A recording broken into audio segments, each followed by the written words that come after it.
dans La Matrescence, vous écoutez l'épisode numéro 39 de la saison 2. Bonjour à tous et bonjour à toutes. La matrescence, c'est la contraction du mot maternité et adolescence pour expliquer la naissance d'une mère. Et si vous voulez en savoir plus, il suffit d'écouter le premier épisode. Dans ce podcast, on parle du postpartum, du 4e trimestre, de la joie d'être parent, mais de ses difficultés aussi. Bref, on parle de la vie.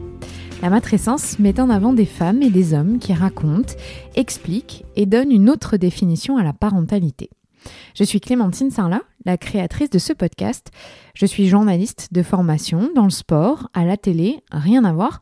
Mais je suis aussi professeure diplômée de yoga pré- et postnatal et surtout maman d'une petite fille d'un peu plus de 2 ans, Ella. Maman, je t'aime. Papa, je t'aime. La matrescence transforme la vie des mères, des pères, mais surtout des familles dans leur ensemble, alors parlons-en.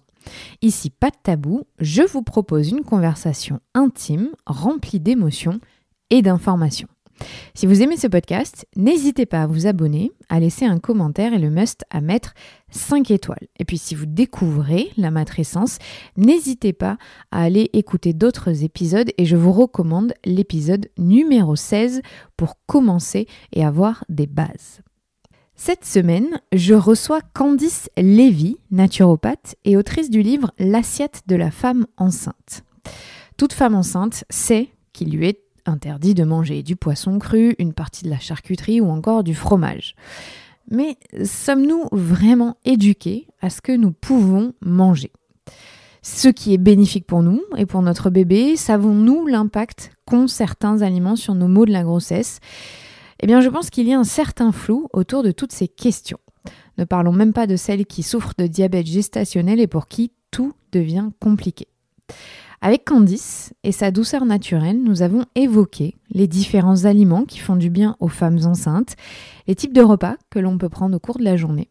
Et puis dans la deuxième partie, nous parlons également du postpartum. Vous comprendrez les différences avec la grossesse et comment l'alimentation doit être votre compagnon de route dès le début et surtout que ça peut être simple et fun. Les livres de Candice sont vraiment des bijoux, très bien faits, faciles et pratiques, je vous les recommande. Je vous souhaite une très bonne écoute. Salut Candice. Bonjour, Ça va ? ça va super. Je suis très contente d'être dans ton cabinet, ça fait des mois et des mois que je voulais t'avoir comme invitée, donc je suis hyper fière parce que tes livres ont eu un énorme impact sur moi, donc je suis vraiment ravie de me dire qu'il y en a d'autres qui vont pouvoir profiter de ton savoir. Eh ben, je l'espère, merci tout plein pour cette invitation. Moi, je suis ravie d'être à l'écoute de Matrescence que j'ai découvert il y a peu de temps et qui m'a vraiment conquise dans l'énergie que tu donnes, dans les intervenants, donc je suis ravie de participer, d'être invitée aujourd'hui. Merci. Alors, est-ce que tu connaissais ce mot, la matrescence ? Pas du tout. En toute honnêteté, ça m'a interpellée. J'ai bien compris que c'était une association de maternité et adolescence. Je me suis dit, tiens, qu'est-ce que ça a suscité de la curiosité, évidemment. Et puis... ça m'a parlé dans la forme que la femme passe des étapes, en fait. C'est surtout ça l'idée que j'ai retenue. Et donc, évidemment, en tout cas sur notre sujet là, de la maternité, de la grossesse et du postpartum, elle est vraiment invitée à traverser les étapes de femme du mieux qu'elle peut et puis d'aller à la rencontre d'elle-même. Ça t'a parlé, toi, il y a 12 ans, quand t'es devenue mère pour la première fois ? Enfin, je veux dire, c'est un petit changement d'identité, t'as ressenti ? Oui, clairement. Déjà, ça avait commencé un petit peu avant la maternité, dans ce désir de grossesse. Je pense que ça vient aussi de là. À partir du moment où, ça y est, on a envie de faire un bébé, qu'on se sent d'une certaine manière prête, dans son couple, dans sa tête, dans son corps, au niveau professionnel, etc. Je pense qu'il y a déjà là une dimension qui se crée, une autre dimension. En tout cas, c'est ce qui s'est passé pour moi et une envie de réellement prendre le temps et de me préparer. Cette idée de me préparer au mieux, alors aussi bien sur le corps, mais moi, ce qui m'animait beaucoup, c'est de me préparer d'une certaine manière être la plus clean possible en termes de mémoire. Par rapport au transgénérationnel, par rapport à ce que j'allais offrir à mon bébé et dans ce qu'il allait venir récupérer d'une certaine manière, parce que malgré tout, c'est aussi ça. Et c'était surtout ça, moi, qui me préoccupait. En tout cas, c'est ce qui m'a invité à faire différentes démarches au niveau développement personnel, énergétique, et puis voire spirituel aussi. Alors, tu es naturopathe. Mais tu es surtout spécialisée tout ce qui est autour de la conception, la grossesse, la maternité en général, les bébés. Pourquoi avoir fait ce choix dans ton domaine de te spécialiser autour de ça ? Alors, vraiment une évidence. En fait, mon métier de cœur, c'est herboriste. Herboriste, phytothérapeute et puis aromathérapeute. Et puis, j'ai adoré étudier les plantes, évidemment. Et ensuite, j'avais vraiment envie d'être beaucoup plus proche de l'humain dans sa globalité. Et j'ai commencé à faire des études de naturopathie il y a 16 ans à peu près. Et au fur et à mesure de mes études, je me suis dit, mais en fait, chaque fois, on nous parle de la cause, de la cause, de la cause. Je me suis dit, mais en fait, si on veut une humanité et une société en santé, il faut s'occuper en priorité de la future maman. C'est une évidence, en fait, pour que les bébés qui arrivent au monde, ils soient en meilleure santé et on leur transmette d'emblée, en fait, une éducation à la santé, une santé optimale, etc. Et puis à la fin de mes études, j'ai eu la grande surprise, entre guillemets, d'attendre un bébé. Et donc voilà, tout avait évidemment du sens. Et c'est ce qui m'a donné encore plus envie de me spécialiser en naturo et puis dans tous les domaines adjacents à la périnatalité. Oui. Tu fais de l'hypnose, tu fais plein de choses aussi autour. Oui, de l'hypnose, de la sophro. Et c'est vrai que l'hypnose, ça a été une très très belle rencontre à l'issue de lecture et puis de la rencontre de l'hypnonatal. Et là, c'était une évidence là aussi de me dire, mais waouh, c'est génial, allons parler à l'inconscient et puis allons accompagner toutes ces futures mamans dans ce magnifique chemin pour justement leur donner toutes les cartes, toutes les ressources pour mettre au monde leur bébé avec toute la connaissance qu'elles ont à l'intérieur d'elles. Donc on est là pour les réactiver. C'est un magnifique outil. Hein. Ça a changé quoi pour toi, toutes tes découvertes autour de la nourriture et du pouvoir que la nourriture a sur notre corps ? Alors, moi, j'ai eu de la chance, d'une certaine manière, des parents très healthy. Un papa qui cuisinait vapeur, qui nous faisait des viandes grillées, qui utilisait beaucoup les huiles, etc. Puis une maman aussi très attentive à ça, qui nous faisait découvrir la macrobio. On avait des casseroles de riz complet sur la table avec ma sœur. On se regarde, encore une nouvelle découverte. Donc, et à la fois ça, et à la fois beaucoup à travers les habitudes, les traditions aussi de ma grand-mère, puisqu'elle était originaire du Berry. Et puis, elle faisait beaucoup attention à la qualité des produits, aux préparations, etc. Ça a toujours fait partie de moi, mais c'est vrai que la dimension ensuite ajoutée à cela de la naturopathie, déjà dans nos études, on est invité à expérimenter. Clairement, donc on passe réellement du plus puriste, donc on va aller vérifier tout ce qu'il y a dans notre assiette, donc on est très très orthodoxe pendant cette période-là. Puis après, on lâche un peu quand même, faut dire. Et c'est bien, c'est important.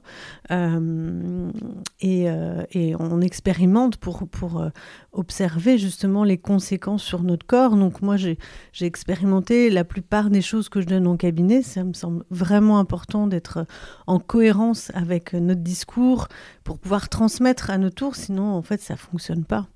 Donc aussi bien une alimentation végétarienne, un peu végétalisme, un peu crudivore aussi, et puis après une alimentation purement sans sucre pendant plus de 6 mois.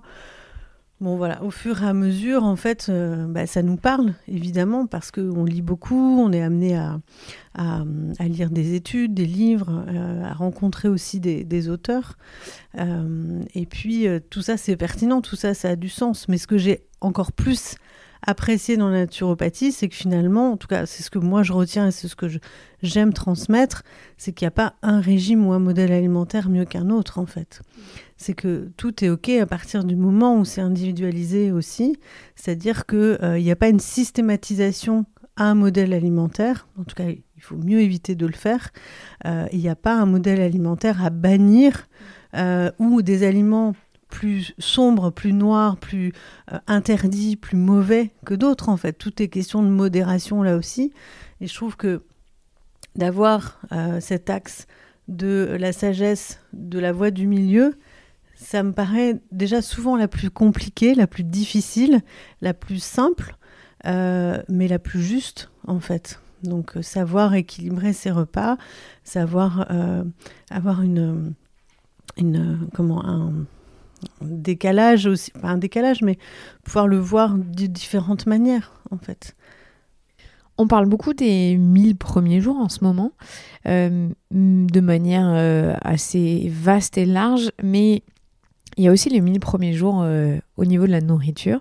Donc ça commence dans le ventre de la maman. Qu'est-ce que la maman, elle doit retenir, à part le fait que je crois que les professionnels de santé nous préparent beaucoup au fait de prenez pas trop de poids, en gros, mais on nous explique pas vraiment à quoi ça va servir la nourriture qu'on met dans notre corps pour notre bébé. Oui, ça c'est vrai qu'on fait jamais de lien justement avec l'avenir de notre bébé, ça c'est évident. Alors, il y en a énormément à faire. Une des premières choses, c'est qu'il faut bien prendre conscience qu'on va transmettre une partie de notre héritage via notre microbiote, donc notre flore intestinale, en vue du passage du bébé.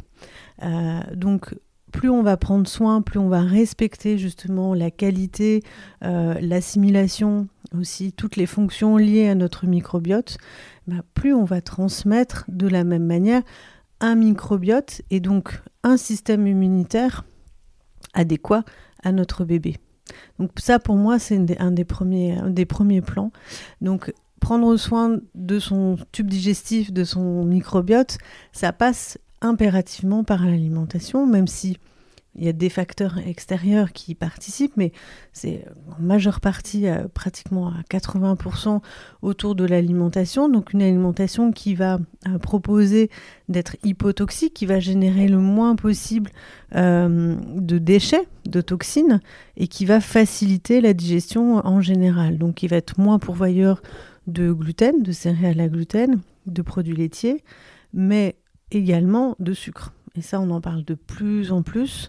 Et on sait que le sucre, c'est un peu la bête noire aujourd'hui à abattre. Et puis, une source d'addiction, une source d'envie aussi pendant la grossesse.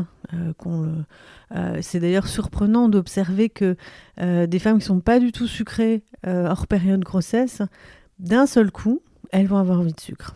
Parce que il y a un déséquilibre de la flore justement pendant la grossesse. On appelle ça une hyperperméabilité intestinale de manière pulsatile, donc à certains moments de la journée, qui vont enclencher ces mécanismes inflammatoires, irritation, etc.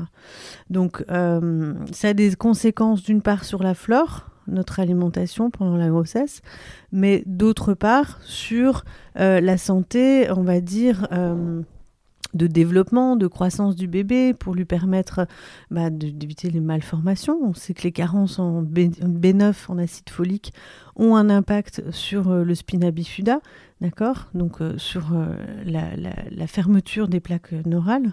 Donc ça, c'est une des premières choses. Et aussi, ça améliore et ça facilite en vue de la naissance, de l'accouchement.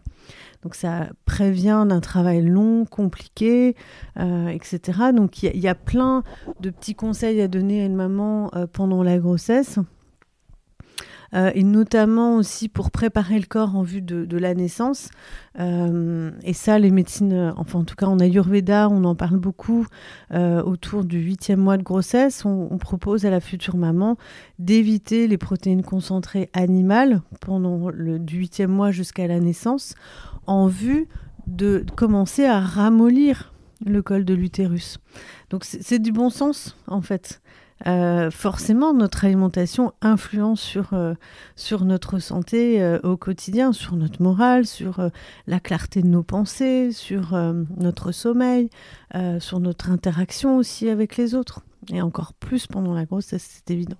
Alors, qu'est-ce que tu recommanderais de plus important pour la femme enceinte? À quoi elle doit faire attention le plus, ou en tout cas concentrer toute son énergie sur quel type d'aliments ou qu'est-ce que tu recommandes? Alors, moi, souvent, en consultation, je propose de travailler sur 3 axes pour pas donner trop d'informations et puis de voir quelles sont les 3 priorités, finalement. Et ce qu'on observe quand même de manière assez globale et assez standard, c'est qu'il y a besoin de changer les huiles, de valser, comme je peux le dire très souvent en consultation, la qualité, la variété de nos huiles pour avoir cet équilibre d'oméga 3, 6 et 9 qui est souvent mal établi parce que nos habitudes alimentaires sont plutôt axées sur l'huile d'olive dans la majeure partie des cas. Et puis, on va laisser de côté des huiles dites plutôt gourmet, culinaires ou occasionnellement utiliser un peu d'huile de noix parce qu'il y a une saveur sympa, etc. En revanche, pour moi, les huiles, c'est vraiment un aliment thérapeutique parce qu'il est anti-inflammatoire, notamment les acides gras oméga 3. Ils vont permettre l'assimilation de la vitamine A, D, E et K, donc toutes les vitamines liposolubles. Donc toutes ces vitamines, elles sont fondamentales. On parle beaucoup de la vitamine D sur l'aspect ostéo-articulaire, osseux, etc. Mais pas que. On sait aujourd'hui que c'est une vitamine qui influence beaucoup sur le système immunitaire, sur l'humeur, mais aussi sur cette fameuse hyperperméabilité intestinale. Donc si on ne mange pas des bonnes huiles, ça influence aussi sur la qualité de l'assimilation et donc de notre microbiote. Donc d'avoir dans son alimentation au minimum 3 cuillères à soupe d'huile d'olive, d'huile qui contiennent une variété d'oméga 3, donc du colza, du lin, de la noix, pourquoi pas, de l'huile de chanvre, de l'huile de caméline et une petite partie d'huile d'olive, mais pas uniquement l'huile d'olive. Donc ça fait partie des choses que j'invite réellement à changer, qui sont simples, autant en assaisonnement qu'en cuisson. En cuisson, on va plutôt privilégier des huiles qui supportent la chaleur. Donc, ça peut être l'huile de noix de coco ou le ghee, également le fameux beurre clarifié. Qui sent tellement bon. Oui, c'est pas le plus agréable, effectivement. Mais ça va, au goût, c'est pas la même chose. Oui, je tiens à préciser. C'est ça. Mais il en existe. Quand on l'achète, apparemment, il est moins fort que celui qu'on fabrique. Ah non, moi j'en achète parce que je sais pas le fabriquer. Je te jure que ça sent fort. Ça sent les pieds. Mais ça n'a pas le goût de ça. Okay. Je rassure parce qu'on peut être surpris quand on ouvre la boîte. C'est ça. Et c'est très utile pour faire de la pâtisserie, des biscuits également. Et donc je précise, il n'y a pas de lactose dedans parce que c'est un beurre et comme il est clarifié, comme moi je suis intolérante au lactose, c'est tout bon pour ceux qui ne peuvent pas. Exactement, on peut tout à fait l'utiliser. J'ai eu des retours aussi très intéressants sur les problématiques de peau, d'eczéma, en application locale. Oui, et donc bébé et adulte compris. Exactement. Okay. Donc des peaux qui se régénèrent plus, qui se cicatrisent mieux également. Donc à tester si c'est votre cas. En tout cas, les huiles, voilà, ça c'est une grosse modification. Après, tout le regard posé en bilan en naturopathie vont permettre d'établir s'il y a des prédispositions aux intolérances alimentaires, à l'hypersensibilité alimentaire. On va voir en question du gluten, évidemment, des produits laitiers, du sucre. Mais tout dépend de là où on part, en fait. Si j'ai une femme qui n'inclut pas véritablement les fruits, les légumes frais dans son alimentation, voilà, et qu'on est plutôt sur des pâtes et de la viande et puis des produits laitiers, ma première idée, ça va être quand même de lui dire, vous fabriquez la vie, il faut mettre des aliments vivants dans votre assiette, d'accord ? Donc une partie de cru, une partie de légumes, donc ça donne aussi la responsabilité à la maman, au couple, de commencer à acheter, évidemment, de cuisiner aussi par la suite. Donc je peux donner des conseils très très simples. Donc déjà ça. Et puis ensuite, ça peut être un deuxième conseil, c'est de passer sur des céréales semi-complètes et de limiter les céréales raffinées, dites blanches, en sachant la baguette de pain, le pain de mie par exemple, les pâtes blanches, le riz blanc. Donc on passe tout en semi-complet. Déjà ça joue beaucoup par rapport à l'accès des vitamines et des minéraux, surtout notamment des vitamines B, et également sur le fait que ça contient plus de fibres. D'accord ? Donc, qui dit plus de fibres, ça va aussi participer d'une part au transit, mais... Et on sait que c'est important quand on est enceinte. Exact. Tout ralentit. Exactement. Mais ce qu'on observe également aussi beaucoup, il y a une recrudescence, je trouve, de problèmes de diabète gestationnel. Et les fibres, elles participent justement à augmenter, à faire baisser l'insulinorésistance aussi. Donc via les fruits et les légumes, mais aussi via les céréales semi-complètes. Donc c'est important aussi de faire de la prévention sur ces problématiques-là. Les femmes ont des bébés de plus en plus tard, oui, non, enfin, elles ont des bébés quand elles ont envie, quand elles peuvent aussi avoir des bébés. Donc il se trouve que oui, il y a des femmes qui ont des bébés à 38, 40, 41, et il y a plus de risques de faire du diabète gestationnel. Donc c'est important de parler de tout ça, parce que le discours gynéco ou diète, fait pas véritablement de prévention par rapport à ça. Ouais, donc on a dit les huiles, les céréales, plus de fruits et légumes, bien sûr. Et la troisième partie ? Et la troisième partie, tout dépend. Si on est vraiment sur de l'intolérance, on va se méfier effectivement des produits laitiers de vache, mais peut-être aussi de chèvres et de brebis. Tout dépend de ce qu'il y a comme manifestation pour la femme. En tout cas, on va les réduire aussi parce que, comme je disais, il y a de l'hyperperméabilité et que les produits laitiers, ils vont favoriser aussi cette forme d'hyperperméabilité. Après, c'est pas systématique. C'est vraiment à voir au cas par cas. Et puis, on va insister sur justement les aliments qui sont lacto-fermentés, les jus de légumes aussi, qui vont participer à une meilleure qualité de la flore et puis à donner de la vitalité. Est-ce que tu sais pourquoi et d'où ça vient ce fait qu'on ait soit des fringales, soit des envies extrêmement fortes d'aliments dont on n'avait rien à faire avant. Moi, personnellement, je pouvais manger un pot entier de cornichons. Je sais pas, j'avais cette acidité, donc je devais avoir un déséquilibre quelque part, mais à chaque fois, quand on a des envies, c'est qu'il y a un déséquilibre ? Ça peut. Moi, j'y prête beaucoup attention. J'adore étudier les envies de femmes enceintes. Ça me passionne, parce que derrière, il y a aussi la symbolique des aliments. Alors, il y a des envies, surtout, certaines femmes ont des envies de sucre parce qu'il y a une hyperinsulinorésistance aussi progressive, et surtout au deuxième trimestre qui va s'installer, où d'un seul coup, on peut avoir une femme qui a envie de manger plus de sucre alors qu'elle n'était pas bec sucré. Oh, c'est vrai, moi, au 6e mois, je me souviens, c'était la fin de mon... Ouais. C'était fini, j'avais pas pris beaucoup de poids, alors après... Ouais, c'est ça. C'est marrant, je me souviens du 6e mois. Et puis... il y a des histoires aussi intéressantes que j'aime bien raconter. J'avais en consultation une femme qui était végétarienne, voire végétalienne.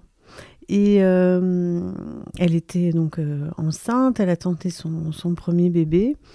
Et elle était interpellée parce qu'elle avait envie d'un aliment qui pour elle n'était absolument pas autorisé. Elle avait envie de saucisson, de rosette de lion. Et alors, précis en plus. Et donc, elle me dit, mais Candice, mais moi, c'est pas possible, mais en fait, je peux pas manger ça, je comprends pas pourquoi j'ai envie de ça. Ça l'écœurait elle-même, en fait. Et donc, je dis, c'est intéressant parce que vous avez un modèle alimentaire avant conception et là, pendant votre grossesse, qui est hypocholestérolémiant, donc il y avait très peu de cholestérol, puisqu'il y avait très peu de graisses saturées, en fait. Il n'y avait pas de fromage, il n'y avait pas de viande, il n'y avait pas d'œufs, etc. Et je me dis, pour faire un bébé aussi, pendant votre grossesse, on a besoin de cholestérol pour faire la synthèse des hormones, en fait. Donc je dis, si c'est vraiment important et que ça vous cogitez avec ce truc, ça devient omnibulant, puis nous les femmes, on fait bien focus sur ce genre de choses, généralement, je dis, faites-vous plaisir, 2-3 jours, peut-être que ça vous passera, et voyez ce que ça donne. Et elle me rappelle en me disant, je me suis fait plaisir. Enfin, j'en ai mangé 2 fois, mais c'était super, en fait, ça m'a suffi. Et donc déjà, on a pallié une frustration, c'est hyper important. Je pense qu'une femme enceinte, dont toute envie raisonnable aussi, elle doit accéder à ça, en tout cas, elle doit l'écouter. Puis après, c'était fini pour elle. C'était intéressant de pouvoir écouter ça. Je pense que là, le corps était en train de demander une partie de ce cholestérol.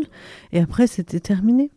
On peut le faire aussi dans les règles de l'art, en remerciant aussi la bête qui a été sacrifiée, etc. Donc, elle l'avait fait dans un respect et une forme de rituel aussi autour de ça. Je trouvais ça chouette que ça puisse être vécu de cette manière-là. Puis après, il y a certains naturaux qui considèrent qu'une femme enceinte a des envies d'aliments, ou en tout cas de groupes d'aliments dont elle a besoin de se détoxifier. Donc ça peut être... C'est paradoxal, non ? Oui, mais le corps, en fait, il est à la recherche de cet acide qu'il avait avant, en fait, et qu'il n'a plus. Donc il va redemander la clade typique des cornichons. Ah ouais, c'est fou, hein. De l'acide. En fait, c'est bien plus typique que les fraises, soi-disant, non ? Le cornichon. Ouais, mais je trouve que ça revient plus souvent. Oui, moi aussi. J'ai jamais compris les fraises. Exactement, mais ça revient.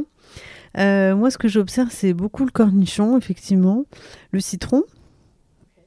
Qu'est-ce qu'on a d'autre Pamplemousse, enfin tout ce qui est un peu acide, quoi. Exactement, pamplemousse aussi, ça revient. Et donc le corps, il fait ça pour l'éliminer. Exactement, il cherche l'acide en fait pour s'en détoxifier. C'est marrant. C'est un mécanisme de résonance en fait, un peu comme ce qu'on peut trouver en homéopathie, tu sais, par similitude. Donc c'est intéressant. Moi, j'invite les mamans à se poser la question de ce qu'il peut y avoir derrière, en fait, symboliquement, cet aliment. Dans les plus extravagants, j'ai pas trop eu. Même moi, personnellement, c'était pas des choses incroyables.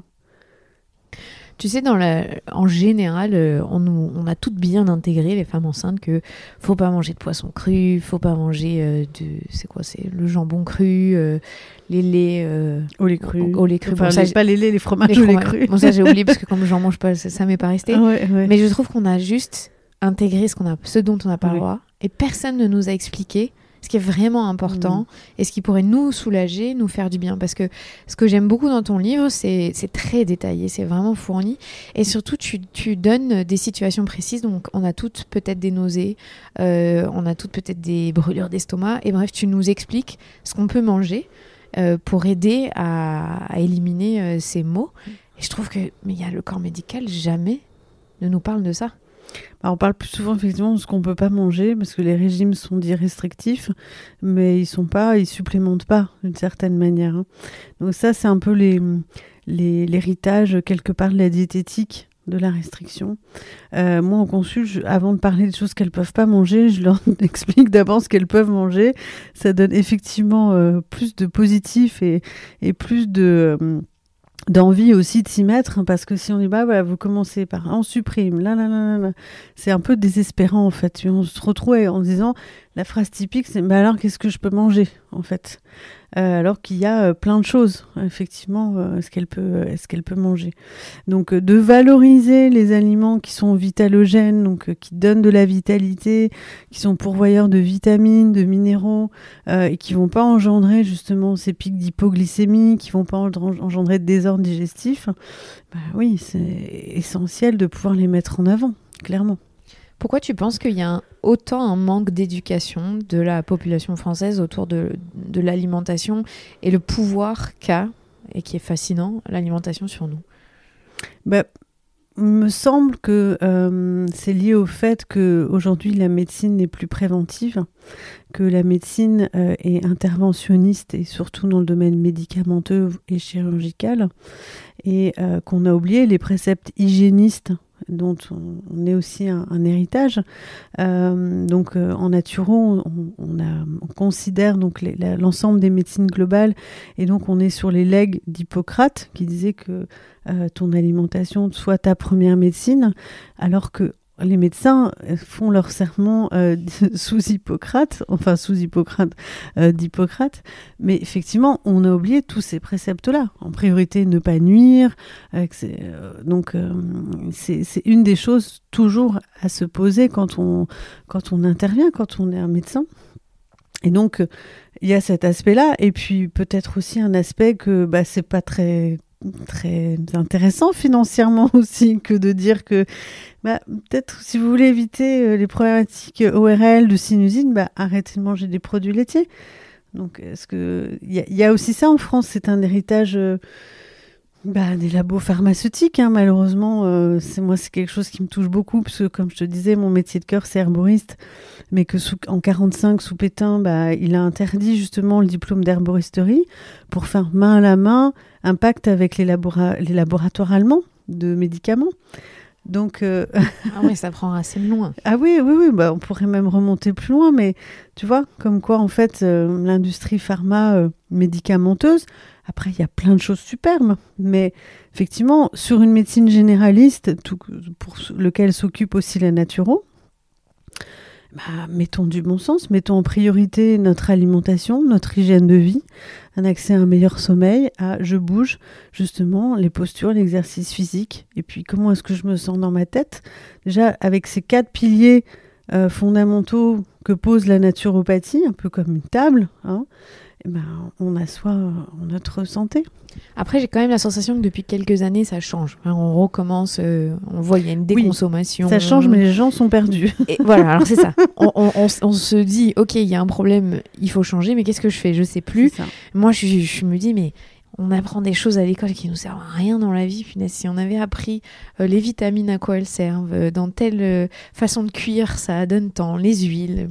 Je pense que ça sauverait la vie de tellement de gens, même de dépression, de choses comme ça. Mais après, voilà, c'est nous le rôle en tant que parents de transmettre, de par ce qui se passe à la maison, justement, notre éducation à la santé par l'assiette. On est l'exemple pour nos enfants. Donc, si on mange correctement, on va le transmettre de manière tout à fait simple, sans que ce soit une espèce de dogme ou de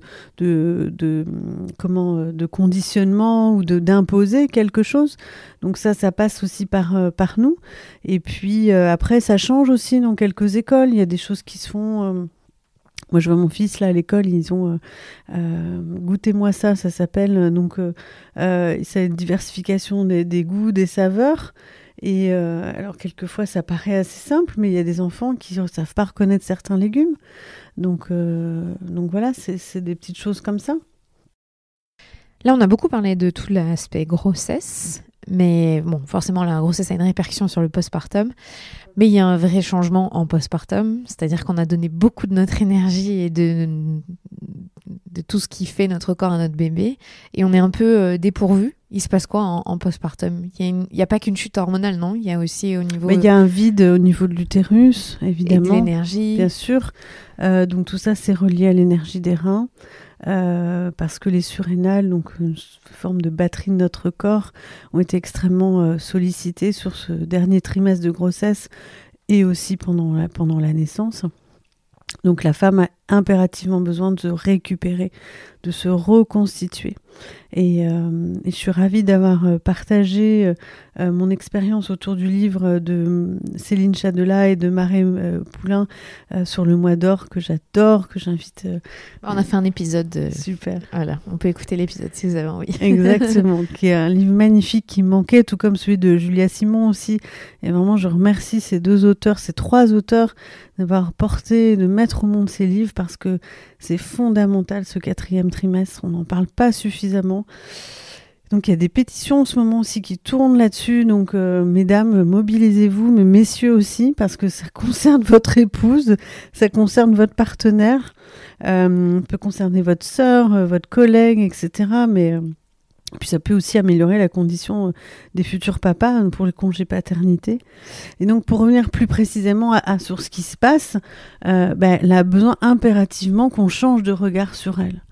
Et moi, j'aime dire en formation aux femmes que je forme justement sur le postnatal, c'est qu'il faut honorer la femme qui vient de mettre au monde son bébé. C'est une déesse à honorer. C'est une déesse à regarder. Et quand on rentre voir visiter une maman qui vient de mettre au monde son bébé, mais limite on pourrait s'incliner. Elle vient de mettre la vie, c'est ce qu'il y a de plus beau au monde, c'est un miracle, c'est sublime. Et donc on doit tout faire pour la choyer, l'entourer, la materner, lui faciliter ces 40 premiers jours et même au-delà, pour qu'elle puisse se reconstruire aussi énergétiquement, cicatriser aussi son corps, les tissus qui ont été endommagés, on va dire de manière physiologique, cicatriser aussi son utérus. Et puis, de manière plus... la femme n'a pas des difficultés quand même à parler de ce qui se passe réellement au niveau de son corps. Parfois, il y a des constipations, parfois, il y a des hémorroïdes. C'est délicat de parler de tout ça aussi. Donc, elle a vraiment besoin de se réapproprier tout doucement, tranquillement son corps. Donc, plus elle va être sereine dans l'environnement dans lequel elle va prendre soin de son bébé, d'allaiter ou pas, mais en tout cas, plus elle va permettre à son corps de récupérer. Et alors, on met quoi en place au niveau de l'alimentation pour aider à cette récupération ? Parce que je pense que c'est fondamental, là, pour le coup. Alors, moi, ce que je propose aux mamans maintenant, c'est de faire un projet postpartum. C'est-à-dire qu'on parle beaucoup de projet de naissance, qui est super, évidemment, mais ensuite, c'est d'anticiper.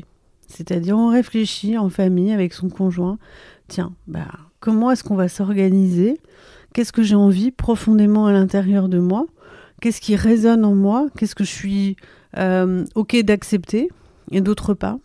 Et même si on a une famille, comme je disais en formation, qui vient de Lyon, de Marseille et qu'on habite dans le nord de la France, ou inversement, on doit dire non à tata Jacqueline si elle vient de très loin, ou lui dire écoute, tu viens, mais tu viens un petit quart d'heure, et puis en même temps ça serait super si tu peux m'amener je sais pas moi, ta spécialité. J'adore quand tu me prépares ton bouillon par exemple, j'adore quand tu me prépares différentes spécialités, mais en tout cas elle arrive et elle offre, comme si, c'est ce que je disais, on fait des offrandes aux déesses.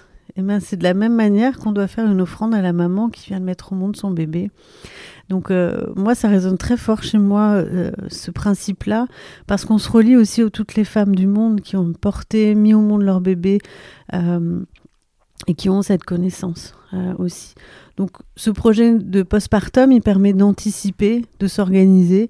Classiquement, ça peut être de préparer des plats à l'avance, de congeler. On peut congeler aussi des grosses poches de légumineuses. Également, comme ça, tu as juste à les sortir la veille pour le lendemain. Donc ça veut juste dire que par rapport à l'alimentation qu'on avait en grossesse, là, on va pas du tout avoir les mêmes besoins et on va aller chercher de l'énergie dans d'autres catégories d'aliments, c'est ça ? On va surtout chercher de la chaleur. Donc, oui. On a bien parlé, c'est vrai. La chaleur, des bouillons, des soupes, des gratins, des plats mijotés. On va éviter le cru pour deux aspects. D'une part parce qu'ils sont refroidissants et d'autre part parce qu'ils peuvent occasionner des coliques du nourrisson. Donc sur ces 3-4 premiers mois, on va vraiment être vigilant sur le cru. On peut manger du mi-cuit, où on peut avoir accès au cru via des jus de légumes, mais que j'invite quand même légèrement à tiédir. Après, les besoins au niveau hypercalorique sont un peu plus élevés. Et on va avoir surtout des besoins aussi en calcium. Donc les aliments pourvoyeurs de calcium, il y en a plein au niveau végétal. Et pas uniquement au niveau des produits laitiers. Donc on va en avoir dans les oléagineux, notamment dans le sésame, dans le brocoli, qu'on fera plutôt cuit pour éviter que ça donne des ballonnements, des gaz au bébé. Et à nous. Aussi. Exactement. Mais on en a beaucoup dans les oléagineux, donc il n'y a pas de risque à se faire de manquer de calcium du tout. Et puis on va continuer à alterner les huiles, à manger des petits poissons gras, la sardine, le maquereau, au moins 2 à 3 fois par semaine. Et puis on peut utiliser des super aliments aussi pour nous booster pendant cette période-là. Alors c'est quoi les super aliments ? Vas-y, dis-nous, parce que je pense que tout le monde ne sait pas. C'est ça. C'est des aliments qui sont, on appelle ça aussi des alicaments, entre l'aliment et le médicament, enfin plutôt le complément alimentaire, parce qu'ils ont des vertus micronutritionnelles supérieures, qui sont plus concentrées. Alors, on en trouve des quatre coins du monde. Après, idéalement, c'est plutôt de choisir ce qui est plus proche de chez nous. Un super aliment que j'aime beaucoup, qui est le germe de blé. On va pouvoir saupoudrer dans nos crudités, enfin, pardon, pas dans les crudités, puisqu'il faut m'éviter, mais dans les assiettes, dans les plats, sur les plats, les soupes, etc., qui sont très riches en vitamine B. Alors, attends, le germe de blé, par exemple. Moi, je suis intolérante au gluten. Tu peux en manger. C'est pas la même chose. Ouais, dans le germe de blé, il y en a très très peu de gluten. Aucun problème. Donc très riche en vitamine B. Et puis en postpartum, au bout de 3-4 mois, on perd nos cheveux, quoi. Ah bon. C'est dommage, ça. C'est ça. Et donc, vas-y, il y a un miracle, parce Et que moi, donc, je cherche toujours la solution. Le germe de blé va y participer, parce que justement, il est riche en vitamine B. Mais par rapport à la perte de cheveux, il faut continuer à manger des bonnes huiles, notamment puis des aliments riches en zinc, comme les coquillages, justement, les moules, les palourdes, entre autres les coques. Tout ça, ils sont riches en fer également, donc ils sont intéressants aussi sur cette perte de cheveux, cette chute de cheveux. En super aliment, on va avoir... alors, ça dépasse l'aliment, mais c'est les cures d'eau de mer qui sont extraordinaires. Je suis fan. Ouais. J'ai l'impression de retrouver mon cerveau grâce à l'eau de mer. Je te jure. Exactement. L'eau de Quinton, tout ça là. Voilà, l'eau de Quinton. Mais c'est fou le pouvoir que ça a. Ouais. C'est l'eau salée. Ça a une affinité particulière, forcément parce que ça vient de l'eau, ça vient de la mer. C'est riche en oligo-éléments. C'est extrêmement reminéralisant. Et c'est un axe aussi bien sur la fatigue physique, émotionnelle, mentale, sur la libido aussi. Et c'est un très très très bon reconstituant, aussi bien pour maman qu'en isotonique pour le bébé. Et petit secret également, c'est que pour les mamans qui allaitent, le Quinton hypertonique associé à l'iso aussi permet d'avoir un lait dit plus épais également. Donc un peu plus rassasiant. Non mais franchement, j'avais jamais entendu parler de ça avant d'aller voir ma naturopathe. Et j'étais vraiment mal. Elle m'a prescrit ça, de l'oméga 3 et donc les huiles quintessence. Non mais j'ai eu l'impression que c'était le jour et la nuit. De revivre. De revivre. Et ouais, le brouillard de mon cerveau s'est désépaissi et j'ai repu dormir. Non mais, et là tu te dis mais pourquoi j'ai pas fait ça avant? Pourquoi on m'a pas dit avant? C'est ça, alors exactement. Que c'est tellement... Enfin voilà, c'est 3 choses extrêmement simples. Ouais. De l'eau de mer, de l'oméga 3 et des huiles. C'est ça. Et voilà. Bon alors, est-ce que tu pourrais nous donner ton petit déj type? Je pense que t'es en plein dedans en plus, quand on est enceinte. Et ton déjeuner type, ton encas et ton dîner. Ok. Alors moi j'aime bien varier les petits déj, vraiment en fonction déjà de ce que j'ai mangé la veille, si j'ai mangé un peu tard ou un peu plus copieusement aussi. Et dans l'idée, là en ce moment, je suis beaucoup sur l'œuf à la coque. L'œuf à la coque, c'est mon petit déjeuner, je l'adore. Parce que dans l'œuf, il y a tout ce qu'il faut pour construire et prendre soin de son bébé en devenir. Donc, il y a des protéines, de très très bonnes protéines, et on peut en manger jusqu'à 4 à 6 par semaine. Donc, un œuf coque avec un pain grillé. Je suis fan absolue du pain grillé. Avec ou sans gluten en fonction de nos intolérances, mais en tout cas grillé parce que ça permet d'être plus digeste aussi. D'une part, et puis donc avec un petit peu de beurre ou pourquoi pas une bonne qualité d'huile, un peu d'huile d'olive ou un acide gras oméga 3 justement, un peu de colza. Ensuite, donc ça peut être tantôt ça, tantôt les petits déj à base d'éveil du Bouddha, que j'aime bien, les petites poudres ajoutées avec un peu d'eau ou avec un lait végétal. Donc ça, c'est quand même très très rassasiant. Et puis, quand on n'a pas le temps aussi, ça peut être pratique. C'est quand même très bien. Après, je peux être fan du kia pudding ou des petits flocons d'avoine, parce que j'aime bien manger chaud aussi le matin, avec un peu de cannelle. C'est reconstituant. Et plutôt au printemps, donc là, j'attends mars-avril pour me faire cette version du miam aux fruits que j'adore, mais que je trouve un peu plus refroidissante en hiver. Donc, je fais plus le miam. Donc, le miam, c'est une banane écrasée. Ouais. Avec du citron. C'est ça. Et le fait d'écraser la banane, ça change sa composition. Voilà, elle passe de stade d'amidon à protéines végétales. J'ai bien lu ton livre, tu vois. Et puis des huiles, des graines qui sont mixées, associées à 3-4 types de fruits, sauf les agrumes, sauf melon et pastèque. Et là aussi, ça cale vraiment. Ça, c'est plutôt, c'est réjouissant aussi pour la vue, pour le palais. C'est vrai. Et c'est très, très bon pour stabiliser les besoins en glycémie aussi dans la journée. Donc voilà, je peux tourner autour de ça. Et puis, j'ai une fille qui cuisine merveilleusement bien et qui adore nous faire des pancakes. Elle nous fait des pancakes avec différentes farines, farine de sarrasin. Et donc, ça, c'est nos petits plaisirs du week-end où on a les extras de ma fille. Au déjeuner, tu prends quoi ? Alors, le déjeuner, c'est assez varié, mais j'aime bien avoir plutôt du chaud. Et le midi, c'est plutôt quelque chose d'assez conséquent, plus que le soir. Et alors je fais en sorte d'avoir une protéine, parce que je suis plus végétarienne, justement. Protéine de qualité, en privilégiant plutôt la volaille, plutôt les poissons. Tu dis que tu n'es plus végétarienne depuis que tu es enceinte ?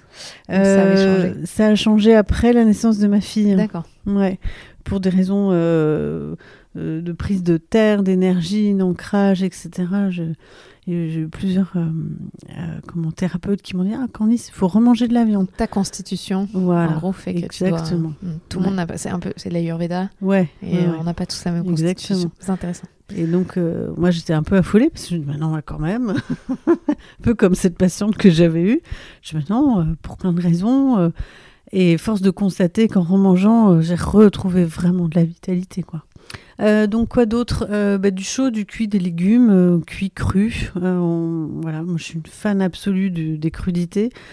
Donc j'aime le chou kale, là en ce moment je suis fan avec des noix à l'intérieur, avec une petite sauce au tahine, du citron, puis des mélanges d'huile. Ça j'aime beaucoup. Après les fois où j'ai pas le temps, là quand je suis au cabinet, ça peut être une boîte de sardines ou du foie de morue à tartiner dans un petit peu de pain. Et puis un dessert ou pas, d'ailleurs ça dépend. Un fruit cuit, une compote, quelque chose comme ça. Puis de temps en temps un petit yaourt de coco ou un entremets végétal au chocolat. Ce que j'allais te dire, est-ce qu'à Lanka, tu prends du chocolat noir ou pas ? Pas tout le temps. T'es pas très chocolat ? Ça dépend des fois, mais là en ce moment pas du tout. Non. Tu prends quoi alors en Anka ? En Anka, ça dépend des fruits, une banane, qu'est-ce que je vais attraper J'ai pas de truc particulier. Généralement, c'est comme je mange bien à midi, l'Anka il saute. Par contre, le soir, vers 20h, je vais avoir un peu plus faim. Mais ça reste léger quand même pour le soir. Ah oui, alors le soir, quoi, c'est plus soupe. Ouais, soupe, gratin de légumes ou des gratins de petites pâtes type creuset, sans gluten. Qu'est-ce qu'on fait C'est assez varié aussi. Je recommande aussi pas mal les coquillages. Donc les fruits à coque, à cuit. J'adore les pâtes à l'évangolé par exemple, je trouve ça génial. C'est quoi ? C'est les pâtes aux fruits de mer, ouais. donc avec des coques dedans, c'est extraordinaire. Ok. Ouais. Non, et dîner un dessert ou pas ? Est-ce que c'est finir par du sucré ? Pas C'est pas forcément. En tout cas, pour moi, c'est pas forcément mon truc. Parce qu'on a aussi un gros mythe culturel. Du dessert. Voilà, du dessert. Enfin, en tout cas, fromage, yaourt, dessert, qui n'est pas forcément adapté à la digestion la nuit, c'est ça ? En fait, surtout par rapport au sucre, ça va lui faire des fermentations. Et puis, ça va surcharger le travail digestif du foie. Donc, il a déjà tout son boulot à faire de la journée. Le foie, il travaille plus la nuit, il est plus sollicité. Et donc, pour lui permettre de mieux détoxifier, il vaut mieux avoir un repas léger le soir, ouais. Et j'ai une dernière question avant de te laisser. Faut continuer tes consultations. Quand on a le transit qui est vraiment perturbé au début de grossesse, il y a les ballonnements, ça ralentit. Qu'est-ce qu'on peut manger pour aider ? Alors, déjà, céréales semi-complètes. Donc, on change tout type de qualité de pain, de riz, de pâtes. D'une part, on peut manger plus de légumes lacto-fermentés aussi. Donc, on peut fabriquer soi-même, mais qu'on peut aussi acheter dans le commerce. Favoriser la poire, la poire fraîche est très drainante aussi. Les graines de lin ou de psyllium. Ah ouais, le psyllium, ça marche bien, ça. C'est vrai, j'avais oublié. Vont participer justement à faire fonctionner un peu mieux le transit. Après, sur cette période de premier trimestre, c'est vraiment lié à l'influence et l'imprégnation des oestrogènes. Des hormones, hein. Ouais, exactement. Et puis au fur et à mesure, c'est parce que les intestins, ils se mettent là où ils peuvent. Hein. Bouge. Exactement. Non, mais au moins, ça peut contenir un peu le... Après, les huiles, de la même manière, sont hyper importantes. Okay. Vérifier qu'on boit suffisamment aussi dans la journée. Et pourquoi pas, d'ailleurs, c'est conseillé une activité douce également pour favoriser un meilleur transit. Hein. Et les pruneaux ? Écouter ses besoins, oui. Non, pas forcément. Ça dépend des gens. Quelquefois, c'est un peu un mythe. Mais il y a aussi le fait que la femme n'écoute pas souvent ses besoins. C'est-à-dire qu'elle peut être occupée à faire différentes choses, puis elle ne va pas écouter ses besoins d'aller à la selle. Alors que c'est sur le moment. Après, il y a des conseils de bon sens, c'est de mettre un marchepied justement sous ses pieds, mais ça marche super bien. Ah non, mais moi, franchement, je ne sais plus aller aux toilettes sur un marchepied. Je l'ai déjà dit dans des épisodes, mais franchement, je vous jure que je suis en galère quand je vais dans les toilettes ailleurs. Je prends la petite poubelle, j'en sais rien, mais je sais plus ne plus avoir les genoux relevés, quoi. Bah, c'est simple, mais voilà, ça fonctionne. Il n'y a pas besoin ça aide. d'autre chose. Hein. Tout à fait. On va faire un épisode sur comment aller à la selle. Pourquoi pas. Mais en même temps, c'est un sujet hyper important quand on est enceinte, en postpartum, et après, ou même dans la vie de tout court, de toute façon. Merci beaucoup, Candice. Je te le dis dès maintenant, je me dis qu'il faut absolument qu'on fasse un épisode sur le après, mais pas pour les mamans, mais pour les bébés, parce que c'est aussi ta spécialité, et que tu as un super livre là-dessus. Tu as un super livre aussi sur les laits, une fois qu'on arrête d'allaiter, ou si jamais on a choisi de ne pas allaiter. Et je pense que si tu veux bien, je reviendrai dans ton cabinet pour parler de ça, parce que j'ai énormément de demandes sur les reflux, les RGO. Je sais que ça, c'est dur.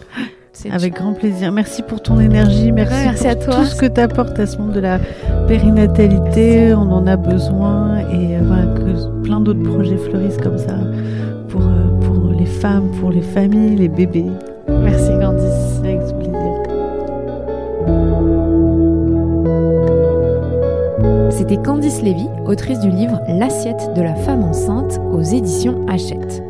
Je suis Clémentine Sarlat, la fondatrice de ce podcast.